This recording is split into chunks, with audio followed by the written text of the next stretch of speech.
Hi, thanks for tuning in. In the final installment of the Alternatives and Calculations package, we're going to be looking at complex alternatives and building models. So in this model, I have two heating, ventilation, and air conditioning systems. So the one thing that people have an issue with when things get complicated with two HVAC systems is inputting the blower door number and the duct leakage number. So you're going to end up splitting the CFM50 value.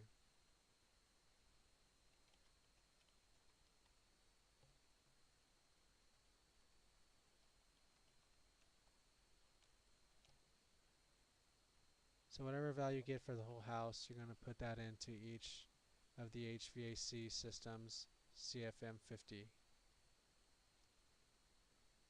In the alternatives, you're going to put a value split also divided by our HVAC system. So whatever our target value is for the whole house, we're going to divide that by our number of systems. And we're going to put that into our target value.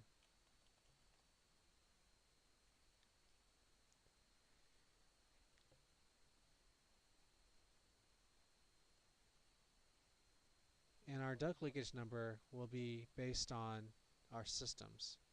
So we're going to have two system tests. They should be recorded with two different values. So let's say this value I have only 250, so that should be half of this existing heating system.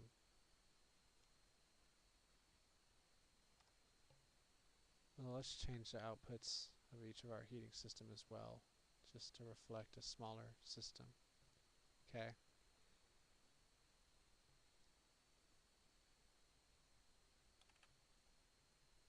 So about a 32,000 BTU furnace will do about 700 CFM of air. So let's label these accordingly. 250 here and about 125 here.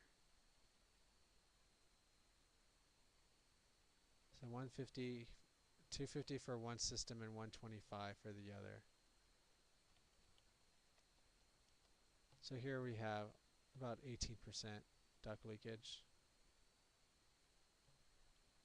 And my second system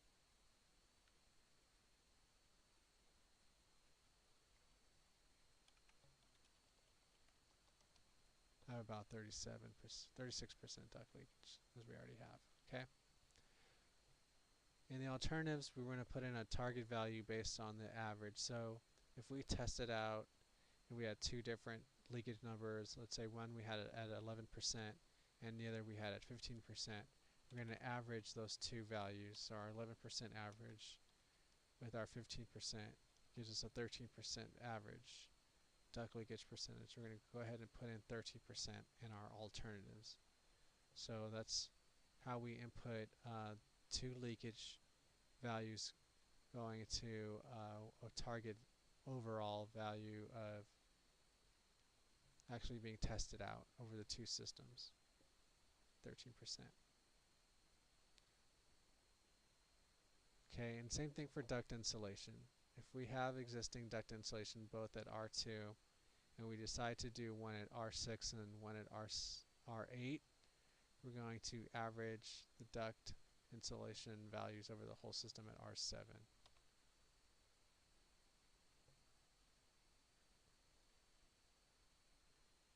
And if we're only replacing one system and we're keeping the other, we're going to set that system we're going to keep as new. So that way EnergyPro doesn't calculate this system.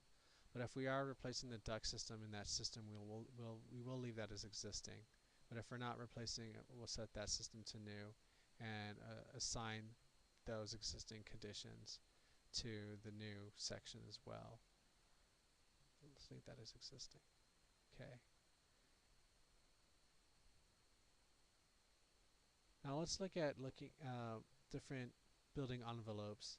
let's say hypothetically speaking, I modeled this building as a room by room analysis. This makes it a little more complicated. So as you can see here, I have different rooms: entry, living, kitchen, dining, and I've modeled that out individually in Energy Pro. If I was doing certain upgrades to the wall insulation on different areas of the wall, I can assign that clearly by doing a room by room analysis. It's much more difficult to assign complicated building assembly upgrades when you have everything as a block load. Complex building leakage upgrades should be modeled as a room by room analysis. So that way you can set the rooms that you won't be upgrading to new and set those assemblies accordingly. And the assemblies you set to new won't be in the calculations, only the assemblies you leave as existing.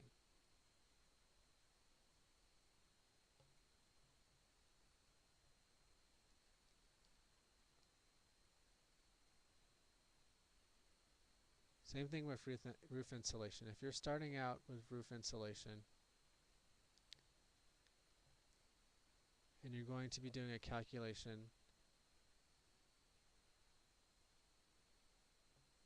to upgrade the actual roof deck, you're going to be leaving the assemblies to new that you're not going to be upgrading, and the assemblies you're going to be upgrading you set to existing.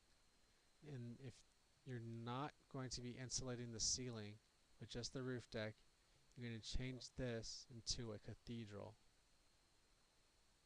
to whatever value you want it to be at. So we're going to go to an R30 cathedral just because we're insulating the roof deck. The R30 attic does not capture this roof deck being insulated.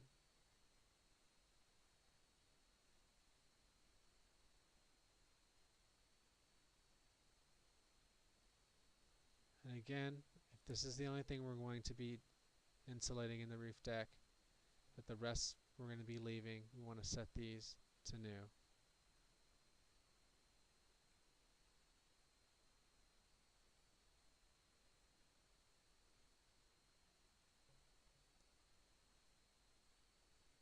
Domestic hot water systems. If you have two systems, like say for example you have a combined hydronic system where we have a tank and a tankless system, you want to model the system that is using the utility most of the time. If you have a tank system that is heating the hot water most of the time, and then an in-series tankless water heater that uses that water, 120-degree water temperature, to distribute throughout the house, you won't model that tankless water heater because it's hardly being used to heat the hot water. You will only model the tank. But if you do have a tankless water heater and a storage tank, you're going to ignore the storage tank as there's no fuel source and just model the tank.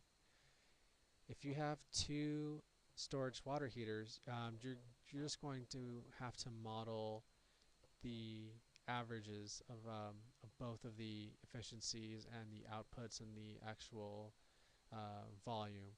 So that because the alternatives, there's only one domestic hot water output. Similar to that is the same with the HVAC systems. If you only have one system but you're going to two, I'm sorry, if you have two systems and you're going to one, you're just going to model in one system and don't model in two systems, so that way in the alternatives you have one system to compare, and in the building you have an average of both HVAC systems, not both systems. So if you're going from two systems to one, average both HVAC systems. You have two domestic hot water systems and you're going to one, average the domestic hot water system. So that way when you do your alternatives, your HVAC system and your domestic hot water system will will reflect the whole building, because Energy Pro looks at your efficiencies throughout the whole building, not what zone is working better and what section is distributing more or less. So it looks at a total consumption. Okay, so that pretty much wraps up our alternatives and calculations in Energy Pro. Thanks for watching this series, and tune into our other series as we discuss other Energy Pro related items. Thank you. Bye.